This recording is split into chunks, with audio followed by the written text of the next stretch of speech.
It all started 3 years ago when a YouTuber named Markiplier played an indie game named Iron Lung. Hi, my name is Markiplier.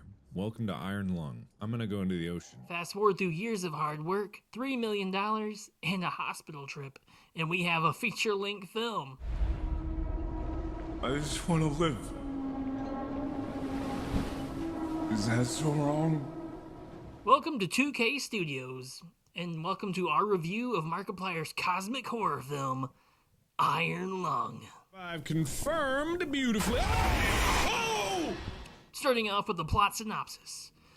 After a cataclysmic event known as the Quiet Rapture, all the stars and all the planets, including Earth and Mars, instantly vanished.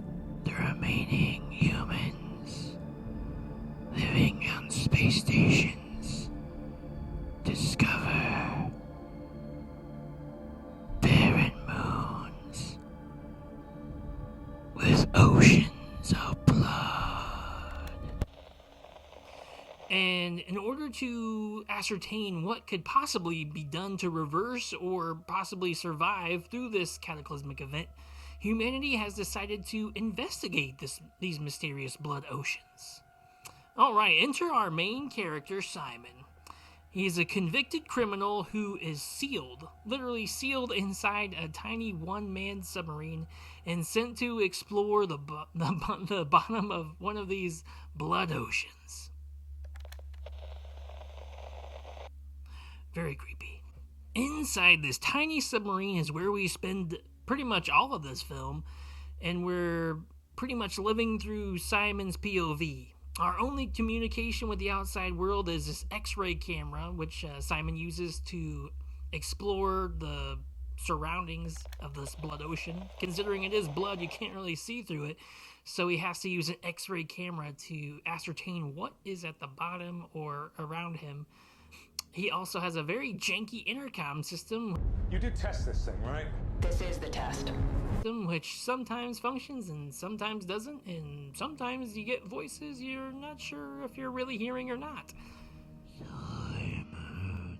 Alright, let's talk about performance. Markiplier, in my opinion, does an amazing job as Simon. I haven't really seen a lot of Mark's YouTube videos. I didn't know who he was until I heard about this movie and I heard the words cosmic horror, and I was like, oh, that's for me.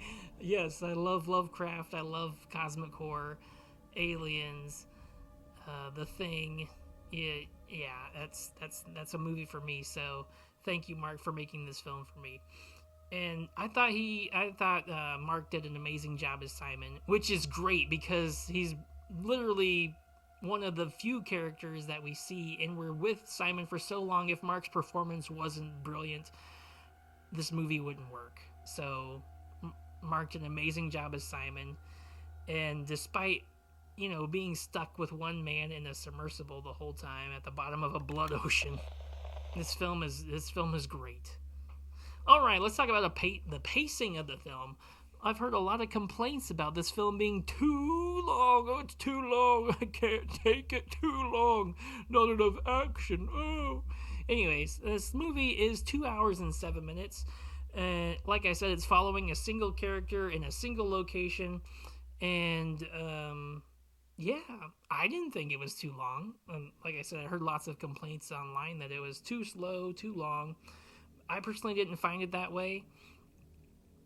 But I'm one of those crazy guys who will watch 11-hour YouTube videos about Star Wars minutia. So maybe this was made for me. Though this is Markiplier's first movie, and if the biggest fault that people can find with this film is that the pacing is a little off, I think that's a big compliment to the film's overall success. Imagine that, your very first film, and all people can say bad about it is, oh, it's too long. Like I said, personally, I didn't think it was too long. I do have some other complaints about the film, but being too long wasn't one of them. Alright, next up we have sets, videography, cinematography, effects. Like I said, this is an indie game adaptation made by a YouTuber with a low budget. It looked really good for what it was. Like, for $3 million, I thought the cinematography was amazing. I love how Mark utilized all the spaces of the little submarine to hide the camera. Then there was a shot near the end of the film where Mark is swinging around a fire extinguisher, and I couldn't for the life of me tell you what he was swinging at. Might have just been my cinema. Like this, I live in a very small town. Our cinema has 3 screens. That's it, 3 screens. And Mark was at my theater. Like, I didn't have to drive to a big city to see this film. I was so thankful for that. I don't know how he got that film into that tiny cinema, but 3 screens and Mark was there. So I don't know how he did it, but I'm so glad I got to see it. But yeah, I didn't know what he was swinging that fire extinguisher at. I've heard that it was teeth, but I'm gonna have to watch it. Where is the DVD? How do I get it? When can I get the DVD? I want to watch it again. Sets were great. I thought they looked nice for the budget that they had.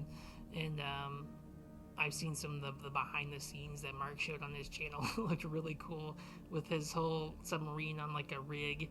He's like inside this rig. It's like moving around and tossing them around. It looked really cool. I love all the behind the scenes stuff. If you put that on the film too, like on the DVD, I might watch it more than the film. I just love to see how they make movies. Speaking of blood, Iron Lung has set the record. As indie game adaptation YouTuber film has set the record for the most blood used in any film. And that's amazing. Approximately 80,000 gallons. 80,000 gallons of fake blood was used. Mark even got some in his eye and he had to go to the hospital. That's a lot of blood. That's crazy. 80,000 gallons. You can definitely tell that there was a lot of blood. So yeah. It had some effects towards the end of the film, as you might. Cosmic horror. You do see a creepy creature, and there's this one scene where you're not sure if it's real or if it's fake or what's going on, but that scene was amazing, and I just loved every second of that. And it didn't look bad. Like, I'm not sure if it was like CG or what it was, but whatever it was, it looked really cool, and I was so excited. The entire blood ocean was fantastic as well. With all that being said, and despite my few critiques, I rate Iron Lung 8 out of 10. And considering it's made $20-30 million, I'm not the only one who thinks it's a good movie.